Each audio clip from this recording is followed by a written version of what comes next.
Hallelujah. Shalom everyone in Christ Jesus ने।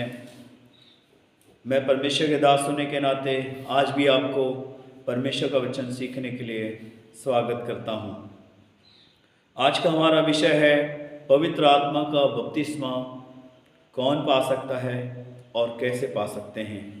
आइए इस महान विषय पर परमेश्वर के वचन से मनन करें और उसमें मैं आप सबका स्वागत करता हूँ।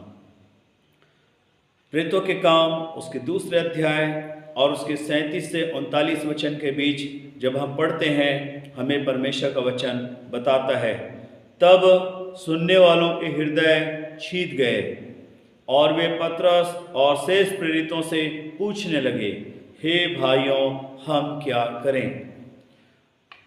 सुनने वाले लगभग यहाँ पर 3000 लोग हैं और ये सुनने वाले लोगों का हृदय क्यों छिदा? क्योंकि वे परमेश्वर के वचन को सुने और समझ बूझकर विश्वास किए और उनके जीवन में पश्चाताप आ गया, इसीलिए उनका हृदय छिद गया। जब कोई व्यक्ति परमेश्वर के वचन बाइबल को पढ़ता है, सुनता है और समझ बूझकर विश्वास करता है और पश्चाताप करता है, मैं जन्म से पापी हूँ परमेश्वर, और मैं कर्मों से भी पापी हूँ परमेश्वर, जब से होश संभाला हूँ तब से आज तक कई गुनाह मुझसे हो गए हैं, मैं कर्मों के द्वारा भी पापी हूँ परमेश्वर, मैं जन्म से पापी हूँ, पापी माता पिता से आदम और हवा से मेरी जन्म हुआ है और वो वंशानुगत पाप पीढ़ी दर पीढ़ी अवतरित होते हुए मेरे जीवन में आया, इसलिए मैं जन्म से पापी हूँ परमेश्वर।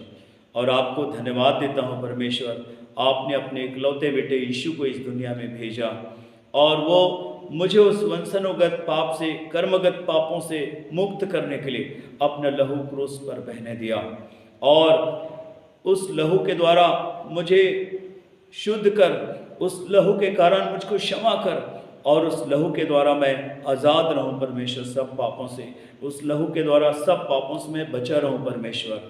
परमेश्वर पिता, मैं तेरा धन्यवाद देता हूँ कि तूने मेरे उद्धार के काम मसीह यीशु के द्वारा कराया, परंतु मुझे बहुत पीड़ा है कि उस परम धर्मी को मुझ अपराधी के कारण उसे अपराधी ठहरना पड़ा और मेरी क्षमा के लिए उसे दंड सहनी पड़ी। कुकर्मी के न्याय उसने दुख सहा, उस परम धर्मी को अपराधी ठहरना पड़ा और कुकर्मी के न्याय दंड सहना पड़ा। इस बात को मुझे पीड़ा है परमेश्वर, मुझे यीशु मसीह के नाम में क्षमा कर, अपनी संतान बना परमेश्वर, और मैं जीवन भर आप परमेश्वर से आज से प्रेम करूँगा। जब एक व्यक्ति उसका हृदय छिद जाता है, अर्थात पश्चाताप से भर जाता है, परमेश्वर भक्ति के शोक से वो भर जाता है, तब उसके जीवन में मन फिराव सम्मिलित हो जाता है। जी हाँ, प्रेरितों ने उनसे कहा मन फिराओ। मन फिराव का मतलब है तुम परमेश्वर की ओर लौट आओ, तुम परमेश्वर की ओर मुड़ जाओ और फिर परमेश्वर से दूर नहीं होना, फिर परमेश्वर के खिलाफ नहीं जाना, फिर से परमेश्वर के विरुद्ध में जीवन नहीं जीना, हमेशा हमेशा के लिए तुम परमेश्वर की ओर मुड़ जाओ। जब एक व्यक्ति परमेश्वर का वचन बाइबल से परमेश्वर का वचन सुनता है, पढ़ता है और समझ बूझकर विश्वास करता है एक परमेश्वर पर, एक उद्धार करता यीशु पर और एक सच्चे आत्मा, पवित्र आत्मा पर और एकमात्र सत्य ज्ञान बाइबल में वर्णित परमेश्वर के ज्ञान पर, जब एक व्यक्ति विश्वास करता है और पश्चाताप करता है और मन फिराता है, और आगे उसको बोला गया कि अपने अपने पापों की क्षमा के लिए यीशु मसीह के नाम से बपतिस्मा ले, फिर उसे पापों की क्षमा के लिए बपतिस्मा लेना होता है। जब एक व्यक्ति अपने जीवन में परमेश्वर का वचन पढ़कर, सुनकर, समझ बूझकर विश्वास करता है और मन फिराता है, बपतिस्मा लेता है, तब वह पवित्र आत्मा का दान प्राप्त कर लेता है। हालेलुया। यीशु मसीह के नाम से बपतिस्मा का क्या अर्थ है? प्रभु यीशु मसीह के नाम का बपतिस्मा का मीनिंग ये है, जब हम बपतिस्मा की पृष्ठभूमि को देखते हैं तो हमें बाइबल से मिलता है कि जब इजरायली लोग मिस्र से निकल कर आ रहे थे और जब उन्होंने बादल के नीचे से और समुद्र के बीच से इजरायली लोग पार हो गए, तो उस बपतिस्मा को मूसा का बपतिस्मा कहा गया, क्योंकि उस समय मूसा जो है सेवा में अगुवाई कर रहा था। उस समय परमेश्वर की ओर से ठहराया हुआ अगुआ मूसा था, इसलिए उसे मूसा का बपतिस्मा कह के बाइबल पुकारती है। उसके बाद हम देखते हैं यूहन्ना बपतिस्मा दाता लोगों को बपतिस्मा देने लगा, मैं मसीहा नहीं हूँ, लेकिन मेरे बाद जो प्रकट होने वाला है वो मसीहा है, जब वो प्रकट होगा तो तुम मुझके पीछे हो लेना। ऐसा बोलकर संत यूहन्ना बपतिस्मा दाता लोगों को बपतिस्मा देने लगे।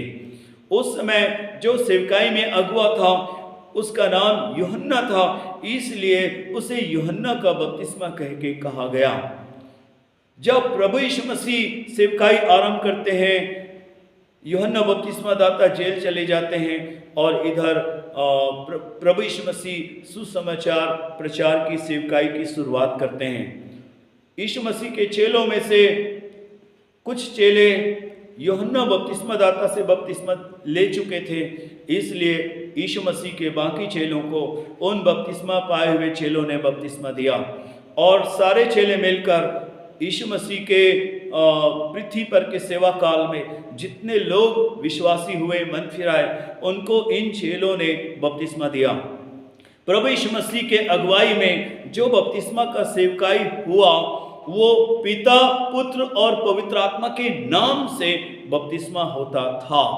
प्रभु यीशु मसीह किसी को कभी भी जल का बपतिस्मा नहीं दिए, न कभी देंगे। प्रभु यीशु मसीह के चेले लोगों को बपतिस्मा देते थे।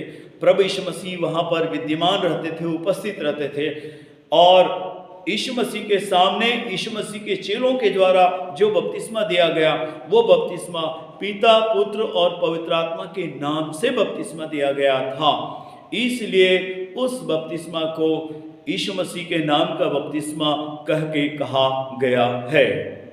प्रभु यीशु मसीह के स्वर्गारोहण के बाद यीशु मसीह के चेले पिता, पुत्र, पवित्र आत्मा के नाम से लोगों को बपतिस्मा देते रहे, क्योंकि यीशु मसीह स्वर्गारोहण से पहले महान आदेश में इस बात को प्रकट किया कि यीशु किस प्रकार का बपतिस्मा दिलाते थे और उसी को किस प्रकार आगे बढ़ाना है। प्रभु यीशु मसीह ने अपने चेलों से कहा कि सारे जगत में सुसमाचार का प्रचार करो और जो विश्वास करे उन्हें पिता, पुत्र और पवित्र आत्मा के नाम से बपतिस्मा दो और मेरी आज्ञाओं को मानना सिखाओ। प्रभु यीशु मसीह ने ये महान आदेश दिया। ये जो महान आदेश में प्रगटीकरण हुआ कि यीशु अपनी सेवकाई में किस प्रकार का बपतिस्मा दिलवाते थे, जी हाँ, वही बपतिस्मा प्रभु यीशु मसीह के नाम का बपतिस्मा कहा गया है। बपतिस्मा की यही पृष्ठभूमि बाइबल बताती है। मूसा का बपतिस्मा, यूहन्ना का बपतिस्मा और प्रभु यीशु मसीह के नाम का बपतिस्मा। जब एक व्यक्ति पिता, पुत्र और पवित्र आत्मा के नाम से बपतिस्मा लेता है तो उसे पवित्र आत्मा का दान अर्थात सहभागिता प्राप्त हो जाती है। पवित्र आत्मा की सहभागिता को मैंने 3 प्रकार से बाइबल में देखा है। एक तरफा सहभागिता, जब एक व्यक्ति परमेश्वर को नहीं जानता तो पवित्र आत्मा उसके जीवन में परमेश्वर से मिलाने के लिए, प्रभु यीशु मसीह से मिलाने के लिए क्रियाशील रहता है और इसे हम एक तरफा सहभागिता कह सकते हैं। जब एक व्यक्ति सुसमाचार से अवगत हो जाता है, बाइबल पढ़ लेता है, सुन लेता है और वो विश्वास करता है, पश्चाताप करता है, मन फिराता है, बपतिस्मा लेता है, तो वही एक तरफा सहभागिता जो है पारस्परिक सहभागिता में बदल जाता है। उस व्यक्ति के जीवन में वचन का प्रकाश आ जाता है, पाप का अंधकार उसके जीवन से दूर हो जाता है और पवित्र आत्मा उसमें निवास करने लगता है, उस व्यक्ति के साथ रहने लगता है। हम इसे पारस्परिक सहभागिता कह सकते हैं। और तीसरा है भरपूरी की सहभागिता। जब एक व्यक्ति पवित्र आत्मा के बपतिस्मा को अपने जीवन में प्राप्त करता है तो वह भरपूरी की सहभागिता को अपने जीवन में प्राप्त करता है। हालेलुया। मत्ती 12 अध्याय के 43 से 45 के बीच हम पढ़ते हैं, कि जब अशुद्ध आत्मा मनुष्य में से निकल जाती है तो वो सूखी जगह ढूंढती फिरती है, लेकिन उसको स्थान नहीं मिलता। तब वो सोचती है मैं अपने उसी घर में फिर से लौट जाऊंगी, और आकर उसे झाड़ा बुहारा और सजा सजाया पाती है। वचन का प्रकाश है उस व्यक्ति के जीवन में। अब पवित्र आत्मा की सहभागिता भी उसके जीवन में है। उसके जीवन में अच्छी आदतें आ गई हैं, बुरी आदतें दूर हो गई हैं। उसके जीवन जो है सजा सजाया हो गया, अच्छी अच्छी चीज़ें उसके जीवन में आ गई हैं, झाड़ा बुहारा हो गया, गलत चीज़ें उसके जीवन से दूर हो गई है। फिर भी वह व्यक्ति सुना है, क्योंकि वो पवित्र आत्मा के भरपूरी के सहभागिता को प्राप्त नहीं किया है, और हमें उस भरपूरी को प्राप्त करना है। हालेलुया। सुनापन अच्छा नहीं है। हम प्रेरितों के काम उसके पहले और दूसरे अध्याय को हम बहुत बार बहुत ध्यान से पढ़ें, और हमें परमेश्वर की दया से पवित्र आत्मा की भरपूरी को प्राप्त करने का रास्ता हमें वहीं पर मिलते हैं। हम चेलों के बारे में, प्रभु यीशु मसीह के चेलों के बारे में देखते हैं। चेले यीशु मसीह पर विश्वास किए। चेलों ने प्रभु यीशु मसीह से सुना, उन्होंने बाइबल की शिक्षा सुनी, उन्होंने प्रभु यीशु मसीह को सुना, उन्होंने पवित्र आत्मा की शिक्षा, पिता परमेश्वर की शिक्षा और सारी शिक्षाएं प्रभु यीशु मसीह से उन्होंने 3.5 साल में हासिल किया। और चेले सुनकर, पढ़कर, समझकर विश्वास किए, और फिर वे पश्चाताप किए, फिर वे मन फिराए, फिर वे बपतिस्मा भी लिए और मसीह के पीछे चलते रहे। और मसीह मुर्दे में से जी उठकर स्वर्ग को प्रस्थान करते हैं, और चेले मसीह के स्वर्गारोहण के बाद जैतून पहाड़ से वापस वे यरूशलेम में आते हैं, उस घर में आते हैं जो मंदिर के परिसर के अंदर था, सियोन पर्वत के ऊपर ही जहाँ परमेश्वर का मंदिर था, वहीं ये घर भी था, जिस घर में चेले 10 दिन तक, पेंतीकोस्त के दिन आते तक वे उस घर में परमेश्वर से बार बार स्तुति, आराधना और प्रार्थना करते रहे। क्योंकि प्रेरितों के काम उसके पहले अध्याय उसके 5वें वचन में प्रभु यीशु मसीह स्वर्ग जाने से पहले अपने चेलों को बोले थे, जब तक तुम पर पवित्र आत्मा उंडेला नहीं जाएगा तब तक तुम यरूशलेम को नहीं छोड़ना। बहुत जल्दी, थोड़े ही दिन में तुम पवित्र आत्मा से बपतिस्मा पाने वाले हो। और चेले जो है लगभग 10 दिन या 11 दिन तक, 50वें दिन तक, पेंतीकोस्त के दिन आते तक वे ज़्यादा से ज़्यादा एक जगह इकट्ठे रहकर वे परमेश्वर की आराधना करते रहे और प्रार्थना करते रहे, प्रभु अपनी प्रतिज्ञा को पूरी कर, पवित्र आत्मा का बपतिस्मा हमें दीजिए। परमेश्वर योएल 2:28 की प्रतिज्ञा को कि मैं अपनी आत्मा सब प्राणियों पर उंडेलूंगा, आप इस प्रतिज्ञा को हमारे जीवन में पूरी कीजिए पिता। और पिता परमेश्वर से वे प्रार्थना करते रहे, वे परमेश्वर की आराधना करते रहे, वे प्रभु यीशु मसीह की आराधना करते रहे और मांगते रहे, प्रभु यीशु मसीह आप हमें पवित्र आत्मा से बपतिस्मा दीजिए। इसलिए कि वे परमेश्वर का वचन पढ़कर, सुनकर, समझकर विश्वास कर रहे थे, पश्चाताप कर लिए थे, मन फिरा चुके थे, बपतिस्मा ले चुके थे, और मसीह के स्वर्गारोहण के बाद वे आराधना पर आराधना कर रहे थे कि उन पर पवित्र आत्मा की भरपूरी उंडेली जाए, पवित्र आत्मा का बपतिस्मा वे प्राप्त कर सकें। और चेले परमेश्वर की आराधना करते रहे और आराधना करते रहे। जिस दिन परमेश्वर का अनुग्रह उनके ऊपर बहुत आयत से हुआ, जिस दिन उन्होंने बहुत ज़्यादा ध्यान परमेश्वर की ओर लगाए, और वो दिन पेंतीकोस्त का दिन था।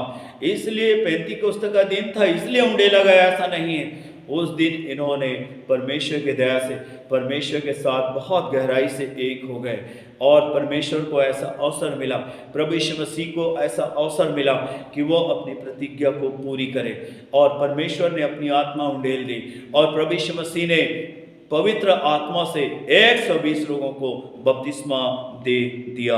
हालेलुया। जिस घर में जहाँ वे बैठे थे, आंधी किसी सनसनाहट का शब्द हुआ और आग किसी जीवें फटती हुई दिखाई दी, और एक एक पर आ ठहरी, और वे सब अन्य अन्य भाषा बोलने लग गए। जी हाँ, प्रेरितों के काम 1:5 में जो वायदा प्रभु यीशु मसीह ने किया कि थोड़े दिनों में तुम पवित्र आत्मा से बपतिस्मा पाओगे, उसको प्रेरितों के काम के दूसरे अध्याय के 1 से 4 वचन के बीच प्रभु यीशु मसीह ने पूरी किया। हालेलुया। जी हाँ, यीशु मसीह कल, आज और युगानुयुग एक सा है। जब तक यीशु मसीह स्वर्ग से बादलों में ना आ जाए और कलीसिया यीशु मसीह के पास जब तक ना उठा ली जाए, तब तक यह होता रहेगा। हम इसका पुनरावृत्ति बाइबल में प्राप्त करते हैं। प्रेरितों के काम उसके 8 अध्याय में, प्रेरितों के काम उसके 10वें अध्याय में, प्रेरितों के काम और उसके 19वें अध्याय में हम इसके पुनरावृत्ति को प्राप्त करते हैं। और कुरिन्थ की कलीसिया में हम इसके गहन शिक्षा को भी प्राप्त करते हैं कि वरदानों का कैसे उपयोग करना है। हालेलुया। मैंने पिछले वीडियो में अन्य भाषा के बारे में कुछ बताया है कि अन्य भाषा पवित्र आत्मा के भरपूरी को प्राप्त करने का, पवित्र आत्मा से बपतिस्मा को प्राप्त करने का एक चिन्ह है। जी हाँ, मैं उस पर आज नहीं जाऊंगा। मैं आज आपको यही विशेष रूप से बताना चाहता हूं कि जैसे चेलों ने पवित्र आत्मा के भरपूरी या बपतिस्मा को प्राप्त किया, वैसे ही आप और मैं भी प्राप्त कर सकते हैं। हालेलुया। मैं 2 उदाहरण बताना चाहूँगा। एक उदाहरण को मैंने अपने कान से सुना है परमेश्वर के एक महान सेवक के द्वारा, और एक उदाहरण को मैंने परमेश्वर के एक महान सेवक की पुस्तक से मैंने पढ़ी है। जो मैंने सुना वो बता रहा हूँ। परमेश्वर की एक दासी है, वो परमेश्वर के बहुत बड़े संत के पत्नी हैं, और उसे पवित्र आत्मा का बपतिस्मा नहीं मिल रहा था। उसे बहुत शर्मिंदगी लगता था, उसको खराब लगता था कि मेरे पति की सेवा से बहुत लोग पवित्र आत्मा का बपतिस्मा पाते हैं और मैं प्राप्त नहीं करती। जब वो प्रभु के चरणों में गई और प्रश्न को रखी, प्रभु मुझसे आप क्यों दुखी हैं, क्यों मुझे ये अनुग्रह नहीं दे रहे कि मैं भी पवित्र आत्मा की भरपूरी को प्राप्त करूं, तब प्रभु ने अपनी आत्मा के द्वारा उनको बताया कि तुम्हारा रिलेशन तुम्हारी सास के साथ सही नहीं है। उन दिनों में वो अंतरदेशी का समय था, अंतरदेशी मंगाई और अंतरदेशी में अपने सास से माफ़ी का पत्र लिखी और प्रॉमिस की कि आज से मैं आपसे बहुत प्यार करूंगी। और वो लेटर पोस्ट करवाती हैं, फिर प्रभु के चरणों में आराधना में बैठती हैं और प्रभु उसको पवित्र आत्मा की भरपूरी दे देते हैं। किताब में मैं जो पढ़ा वो बता रहा हूँ कि एक व्यक्ति बहुत वर्षों से मेहनत कर रहा था, ध्यान लगा रहा था कि प्रभु उसे पवित्र आत्मा का बपतिस्मा दे, लेकिन उसके जीवन में नहीं हो रहा था। तब वो परमेश्वर के दास के पास जाता है और बोलता है कि मैं क्यों प्राप्त नहीं कर पा रहा हूँ, पास्टर साहब मेरी मदद करो। तो पास्टर साहब ने उनको मजाक किया कि क्या बात है, क्यों नहीं मिल रहा है तुम्हें, तुम अपने आप को जांचो। तब उसने बताया, जब जब मैं धून लगाता हूँ पवित्र आत्मा की भरपूरी को पाने के लिए, तब तब मेरे दोनों हाथ में मुर्गा दिखाई देता है, दोनों हाथ में मैं एक एक मुर्गा पकड़ा हूँ ऐसा मुझे दिखाई देता है। तब वह व्यक्ति के बोलने पर परमेश्वर के दास ने कहा, अरे कहीं तुम मुर्गा उर्गा पकड़े तो नहीं हो, ध्यान करो। तब उसे याद आया कि वो अपने पड़ोसी के घर से मुर्गा चोरी किया था। तब वो अपने पड़ोसी के पास जाता है, अपनी गलती को मानता है, उन मुर्गों का पैसा लौटाता है, फिर अपने पड़ोसी के प्रति अपने विचार को सही करने के बाद वो परमेश्वर की आराधना में बैठता है। और जब वो गहराई से परमेश्वर की आराधना में जाता है, प्रभु यीशु मसीह उसे भी पवित्र आत्मा का बपतिस्मा देते हैं। अन्य भाषा के चिन्ह के साथ पवित्र आत्मा की भरपूरी उसके जीवन में आता है। हालेलुया। जब हम अपने प्रभु के चरणों में जाते हैं प्रभु की आराधना करने के लिए, तब अपने जीवन में हम याद रखें, कोई भी अपने जीवन में कोई भी पाप को जानबूझकर बनाए ना रखें। अपने पाप को मान लें और छोड़ दें, क्योंकि पवित्र आत्मा पवित्रता की आत्मा है। ऐसा रोमियो के पत्री उसके 8 और उसके रोमियो के पत्री उसके पहले अध्याय उसके 4थे वचन में लिखा है, पवित्रता की आत्मा। पवित्र आत्मा पवित्रता की आत्मा है, वो पवित्रता चाहता है। यदि हम जानबूझकर गुनाह में बने हुए हैं और हम परमेश्वर की कितनों आराधना कर लें, वो हमें अन्य भाषा के साथ पवित्र आत्मा की भरपूरी नहीं देगा। जी हाँ, हमें अपने पाप मानने पड़ेंगे, छोड़नी पड़ेगी, हमें मसीह के लहू से शुद्ध होना पड़ेगा। तब जब हम आराधना करेंगे हमें पवित्र आत्मा की भरपूरी मिलेगा। हालेलुया। पवित्र आत्मा की भरपूरी को पाने के लिए हमारे अंदर प्यास होनी चाहिए। मत्ती 5 और उसके 6 में लिखा हुआ है, धन्य है वे जो धर्म के भूखे और प्यासे हैं, क्योंकि वे तृप्त किए जाएंगे। प्रभु यीशु मसीह ने यह भी कहा, अहो सब प्यासे लोगों, पानी के पास आओ, मैं तुम्हें सेत में पिलाऊंगा, और जो जल मैं तुझे दूंगा उसमें तुम अनंत काल के लिए अनंत जीवन के जल का उमड़ने वाला सोता बन जाओगे। ये मसीह की शिक्षा के अंदर है। हालेलुया। और हमें उसे अपने जीवन में प्राप्त करना है, क्योंकि यह शिक्षा पवित्र आत्मा के विषय में प्रभु यीशु मसीह ने दिया है। हालेलुया। सो हम परमेश्वर का वचन पढ़ें, सुने और समझ बुझकर विश्वास करें और पश्चाताप करें, मन फिराएं, बपतिस्मा लें और परमेश्वर की आराधना के लिए उसके चरणों में जाएं। जब जब परमेश्वर की चरणों में आराधना करने जाए पवित्र आत्मा की भरपूरी को पाने के ध्येय के साथ, तो अपने आप को और उस जगह को परमेश्वर के विशेषाधिकार में दें, क्योंकि जिस स्थल पर पेंतीकोस्त की घटना घटी वो परमेश्वर के विशेषाधिकार से छिपा हुआ स्थान था। सियोन पहाड़ के ऊपर वो घर था, अर्थात मंदिर के परिसर के अंदर वो घर था, जहाँ ये ठहर कर परमेश्वर की आराधना प्रार्थना कर रहे थे। हालेलुया।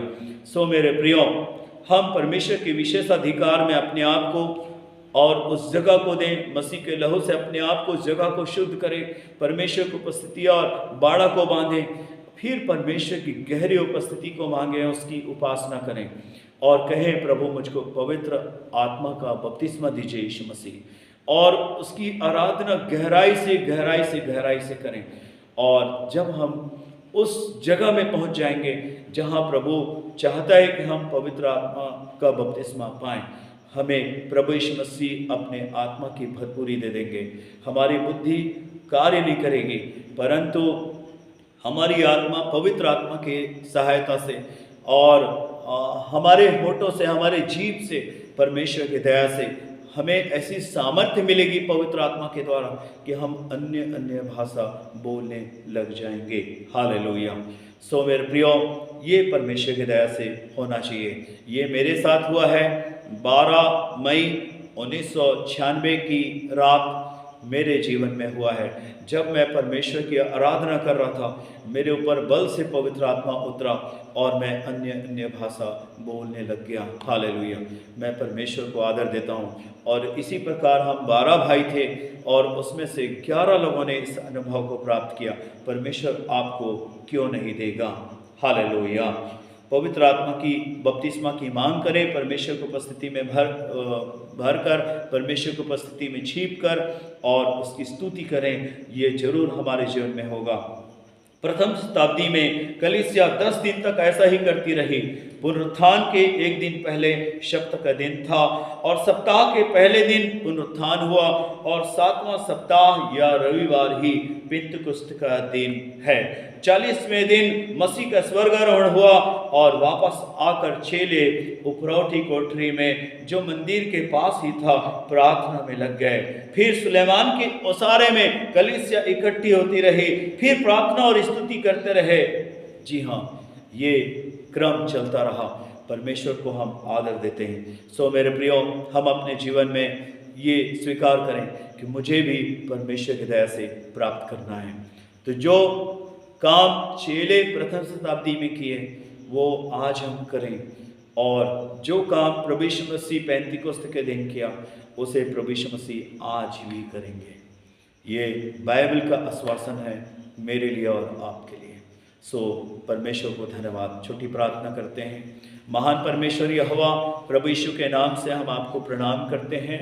योएल 2:28 की प्रतिज्ञा को आज भी आप पूरी करते हैं। प्रभु यीशु के नाम में धन्यवाद। प्रभु यीशु मसीह, आज भी आप पवित्र आत्मा से बपतिस्मा देते हैं। धन्यवाद। जब जो आपके बच्चे जब आपके पास आए और हे पिता, और पश्चाताप करके, मन फिरा करके जब आपके चरणों में पवित्र आत्मा के बपतिस्मा की मांग करें और आपकी उपासना करें, आप उनके जीवन में अपनी प्रतिज्ञा पूरी कीजिएगा। आज भी आप वही हैं यीशु। धन्यवाद। इस वीडियो के देखने सुनने वालों को, शेयर करने वालों को आप बहुत ऐसे आशीष दीजिएगा, प्रभु यीशु के नाम में, आमीन। यदि आप सब्सक्राइब नहीं किए हैं तो सब्सक्राइब जरूर करिएगा और बेल आइकन दबाइएगा और बहुतों को शेयर कीजिएगा। प्रभु आप सबको आशीष दे। जय मसीह की।